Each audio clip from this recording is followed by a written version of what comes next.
Բարի երեկո, սիրելի հետևորդներ, սիրելի հայրենակիցներ, այսօր դարձյալ YouTube-յան հարթակում ենք և բնականաբար խոսելու ենք սկանդալային այն միջադեպի մասին, որ երեկ գրանցվեց խորհրդարանում։ Ազգային ժողով կառավարություն հարց ու պատասխանը գրեթե մշտապես նման սկանդալային ընթացք է ստանում։ Սկզբում կարծես թե Նիկոլ Փաշինյանը հանգիստ էր, ամենայն դեպս խոսում էր թեմաներից, որոնք ինչ-որ չափով նույնիսկ բնական էին։ Օրինակ նա երեկ բացառեց ազգային ժողովի արտահերթ ընտրությունների հնարավորությունը, ըստ երևույթին նա երկու խնդիր էր այդ հայտարարությամբ հետապնդում։ Առաջինը անուղղակի պատասխանում էր իմպիչմենտի գործընթացին, որը վերջին օրերին ներքաղաքական կյանքի թոփ իրադարձություններից մեկն է, մյուս կողմից փորձում էր հանգստացնել իր թիմին։ Նախ մինչև բուն սկանդալին անցնելը ես մի քանի բառով ուզում եմ իմպիչմենտի գործընթացին անդրադառնալ։ Որպես կուսակցության ղեկավար, որը խիստ կարևորում է Նիկոլ Փաշինյանի և նրա իշխանության անհապաղ հեռացումը, ես չեմ կարող դեմ լինել իմպիչմենտի գաղափարին, որտեղ մեր կուսակցությունը, ես մի քանի անգամ դրա մասին հայտարարել եմ, որ սահմանադրական բոլոր մեխանիզմներով կողմ է այս իշխանության հեռացմանը։ Մյուս կողմից, եթե շատ անկեղծ լինեմ, ես իմպիչմենտը անցյալ թեմա եմ համարում։ Այստեղ գլխավոր խնդիրն այն է, թե փողոցում մարդ կարող են գեներացնել, թե ոչ։ Միանգամից ասեմ, որ տեսականորեն նույնիսկ հեշտ է մարդկանց հավաքելը կամ հնարավոր է, հեշտի մասին չի խոսքը, հնարավոր է փողոցում մարդ հավաքելը, եթե հաշվի առնենք Փաշինյանից առկա մեծ դժգոհությունը, բայց շատ դժվար է մարդկանց տևական շրջան փողոցում պահելը, եթե չկա քաղաքական ծրագիր, եթե չկա ընտրանքային բովանդակություն։ Ահա եթե փողոցում մարդկանց պահելու խնդիրը լուծենք, իմպիչմենտի գաղափարը իհարկե վատ չէ։ Այս հարցում է, որ ես չունեմ իմպիչմենտի գաղափարը նախաձեռնողների վստահությունը, ես այս պահին նախադրյալներ չեմ տեսնում, որ շատ ակտիվ փողոց հնարավոր է հավաքել, դա տևական շրջան պահել, որտեղ կրկնում եմ, այլընտրանքային քաղաքական բովանդակություն դեռևս ստեղծված չէ։ Սա մեկ։ Երկրորդը, ես իմպիչմենտի նախաձեռնությամբ հանդես եկած իմ արգարժան գոլեգաներին, գործընկերներին, ընկերներին հորդորում եմ իմպիչմենտի գաղափարը հակադրության մեջ չդնել հերթական ընտրություններով Փաշինյանին հեռացնելու գաղափարի հետ։ Դրանք փոխ լրացնող և ոչ թե իրար հակադրող գործիքներ են։ Մի խոսքով, եթե կարճ ամփոփեմ, իմպիչմենտի գաղափարը ինձ համար ընդունելի է, բայց դրա ռեալիզացիայի հնարավորությունները պակաս հնարավոր եմ ես համարում։ Բայց վերադառնանք Փաշինյանին, փաստորեն նա հասկացրեց, որ ընտրությունները հերթական են լինելու և եթե անկեղծ լինենք, ապա այս պահին ընթացող զարգացումները հենց այդ սցենարն էլ ամենահավանականն են դարձնում։ Հետո աստիճանաբար Փաշինյանը սկսեց գրգռվել, կորցնել հավասարակշռությունը, մասնավորապես էլի 3 նախագահներին կանչեց բանավեճի, գիտեք, սա արդեն բնավորության, անհավասարակշիռ բնավորության գիծ է, որովհետև քանիցս 3 նախագահները տարբեր տեքստերով, բայց ըստ էության նույն բանն են հայտարարել, որ ազգակործան պատուհասի հետ բանավիճելու ոչինչ չունեն, մանավանդ Արցախի կործանումից հետո։ Այսինքն չկա բանավեճի բուն օբյեկտը, եթե չկա օբյեկտը, հասկանալի չի ինչի շուրջ են բանավիճելու։ Եվ ակնհայտ է, որ Արցախը կործանել է Նիկոլ Փաշինյանը։ Էլի մի աքսիոմատիկ ճշմարտություն է, որի շուրջ առանձնապես բանավիճելու բան չկա։ Բայց Փաշինյանին անդադ պետք է այս թեման գեներացնել, ցույց տալու համար, որ ինքը շատ հզոր տղա է, իրանից վախենում են, չեն գալիս բանավիճելու, ու նա վստահ է, որ այդ բանավեճ իրավերը չի էլ ընդունվելու, որտեղ կրկնում եմ, ինքը ոչ մեկը, որպեսզի 3 նախագահները իրենց բարդությունից իջնեն և գան իր հետ բանավիճելու։ Բայց հիմնական սկանդալը ծավալվեց, երբ ի պատիվ ասեմ պատգամավոր Աննա Գրիգորյանի հերթական անգամ նա կոռուպցիայի մասին շատ թիրախային հարց տվեց Ստեղ Նիկոլ Փաշինյանի նյարդերը ընդհանրապես բանականությունը տեղի տվեցին, նրա մոտ ներքին երկրաշարժ տեղի ունեցավ, էլի նա գժականի իրեն հայտնի ժանրին տրվեց և սկսեց այսպես ափերից դուրս գալ։ Շատերը թերևս հարց են տալիս, թե ինչու Փաշինյանը նման ձևով ափերից դուրս եկավ։ Ուրեմն ես շատ պարզ ասեմ, սիրելի ժողովուրդ, 3 թեմա կա, որ նա պատրաստում է որպես ապրանք առաջիկա ընտրություններում վաճառել ժողովրդին։ Այսօր իմ ընկեր Նարեկ Գալստյանն էլ շատ ճիշտ էր նկատել, ես ուզում եմ զարգացնել այս թեման։ Թեմաներից առաջինը կոռուպցիայի և Թալանի թեման է։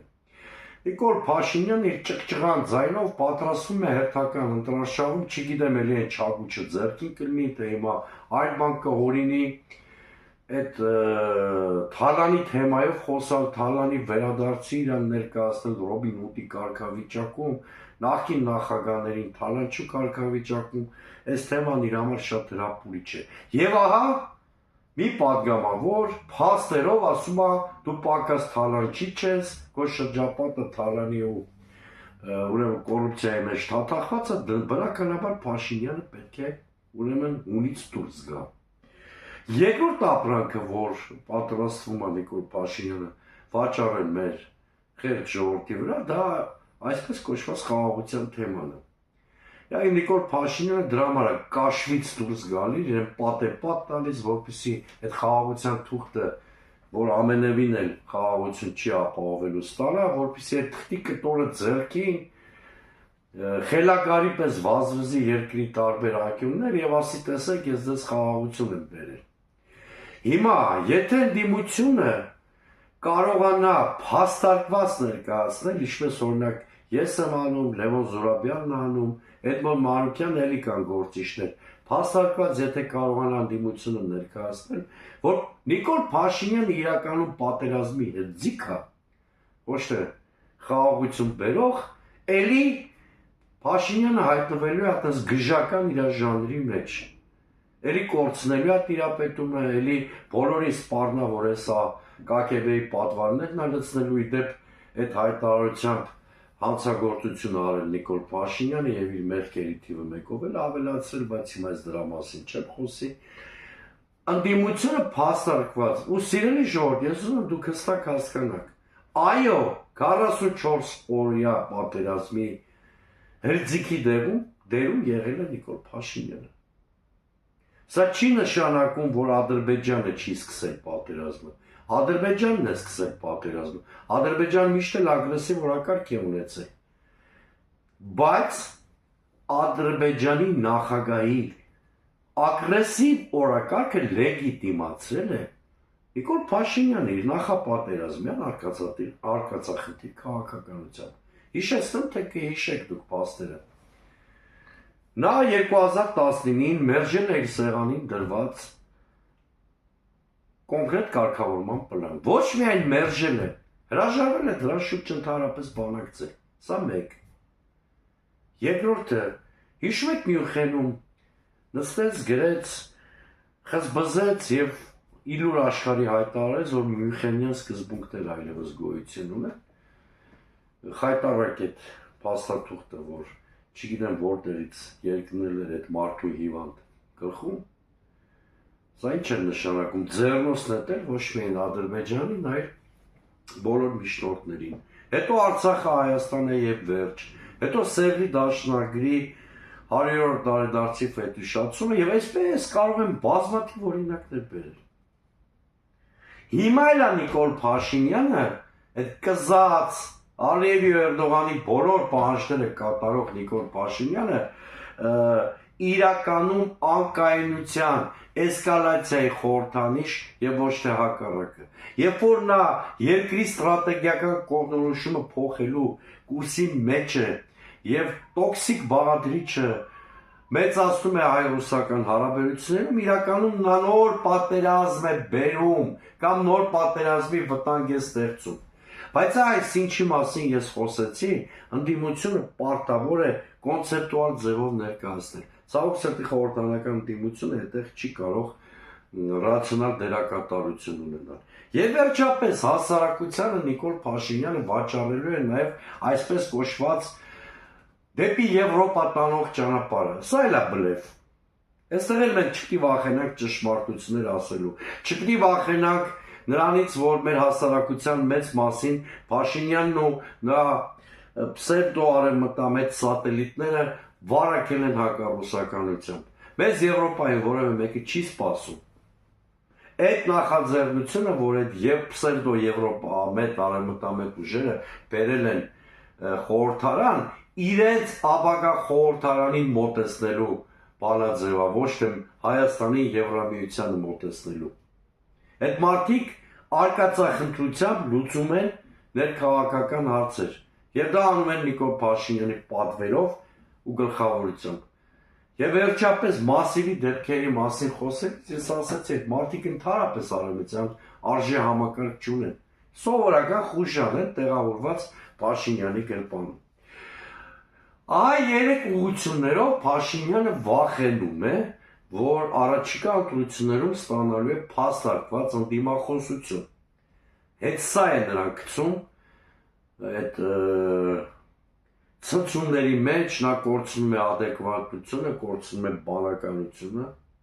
Իդեպ Նիկոլ Փաշինյանի այս ներվային վիճակը փոխանցում է նաև իր թիմակիցներին։ Օրինակ, երբ որ անցած 3 օրերի ընթացքում 30 անգամ Ալեն Սիմոնյանը տարբեր առիթներով ասում է, որ մենք 50% գումարած ենք ստանալու առաջիկա ընտրություններում, չկարծեք, թե նա այնքան կորցրել է adekvatությունը, որ չի հասկանում, որ Պլիդուսի չափ ընկած է իրենց վարկանիշը եւ իրենք որևէ պարագայում 50% գումարած չեն կարող ստանալ։ Ալենը մյուսները դա շատ լավ հասկանում են, բայց փորձում են կոտրել են հոգեբանական մանտրաշը, որ ԿՊ-ի եւ նրա համակիրների շրջանում առաջացրել է օրինակ Գյումրիի ընտրությունների արդյունքները։ Մենք շատ լավ գիտենք, որ Գյումրիի ընտրությունները ինչքան էլ որ դա չի կարող էտալոն հանդիսանալ կամ օրինակելի մոդել լինել ամբողջ հանրապետության համար, գոնե մի բանի հարցում ցուցիչ է այն հարցում, որ ԿՊ-ն այլևս 50% գումարած մեկ չունի։ Մեկ եւ երկրորդը անպատիվ մենության մեջ է հայտնվում։ Այսինքն, որ համայնքում էլ հավաքական ընտրություն անցկացվի կամ համապետական ընտրությունների ժամանակ խորհրդարանում ԿՊ-ն ոչ միայն 50% գումարած մեկ չի հավաքելու, այլ երկրորդ ավելի սարսափելի վտանգի առաջ է կանգնած։ Խորհրդարան անցած որևէ ուժ անպատվաբեր է համարելու ԿՊ-ի հետ համագործակցությունը։ Հետևաբար ԿՊ-ն դատապարտվելու է պարտվել որևէ օրինական ընտրության պարագայում։ Եվ Ալեն Սիմոնյանի հայտարարությունները ընդամենը թիմին կոնսոլիդացնելու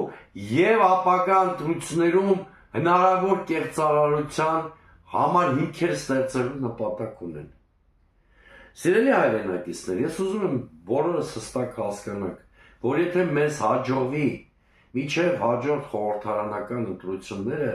ձևավորել քաղաքական այլընտրանք բովանդակության առումով, ինստիտուցիոնալ հարթության վրա, Նիկոլ Փաշինյանը վերարտադրվելու որևէ շանս չի ունենա։ Մենք չպետք է թույլ տանք, որ Նիկոլ Փաշինյանը այս անգամ եւս փորձի կրկնել 2021-ի սցենարը։ 2021-ի մոդելը շատ վատն է։ Դա նշանակում է ժողովուրդը ընտրություն է կատարելու երկու չարիքների միջև ընտրելով չարյաց փոքրագույնը։ Այդպես նա կարողացավ հաղթել, որովհետև 21-ին իր այլ ընտրանքը Ռոբերտ Քոչարյանն էր, հիմա էլ փորձում է նույն հնարքը կիրառել։ Մի կողմ թողնենք այն հանգամանքը, որ ներկա նախկինը գուցե այս անգամ թարս խիարի պես բուսնի Նիկոլ Փաշինյանի համար, որտեղ օրինակ չարյաց փոքրագույն ժողովուրդը համարի ոչ թե նրան, այլ Քոչարյանին։ Մենք ընդհանրապես պետք է 2021-ի մոդելը փոխենք։ Իրական այլընտրանքային բովանդակություն մատուցենք մեր հասարակությանը եւ նրան դուրս անենք մի ճահիճից, որ կոչվում է ներկա նախկին կամ սև սպիտակ։ Դրա հնարավորությունները կան, մենք դերևս մի տարի ժամանակ ունենք, հիմա ակտիվ նաև մեր կուսակցության մասնակցությամբ կոնսուլտացիաներ են ընթանում, առաջիկա եթերներում ես կսկսեմ դրանց մասին պատմել, չտրվեք Նիկոլ Փաշինյանի գժական ժանրին, լավ ուրիշ չի, որ նա պարբերաբար իրեն գիժ է ձևացնում կամ գիժ է խաղում, այս իշխանությունը 7 գլխանի վիշապ չի, նրա հարցերը թերևս կարելի է շատ արագ լուծել, եթե ունենանք լավ հարթակ, ռեալիստական ծրագիր և արդյունավետ ճանապարհային քարտեզ։ Այդ ուղղությամբ ես, որպես կուսակցության ղեկավար ու քաղաքական գործիչ ակտիվ աշխատում եմ մեր գործընկերների հետ։ Այսօր թերևս սահմանափակվենք այսքանով, վերջում ես կոչ եմ անում բաժանորդագրվել իմ յութուբյան ալիքին, տելեգրամյան ալիքին, ինչպես նաև ակտիվ մասնակցել Facebook-ի իմ էջում ծավալվող քննարկումներին։ Ի շնորհ հանդիպում։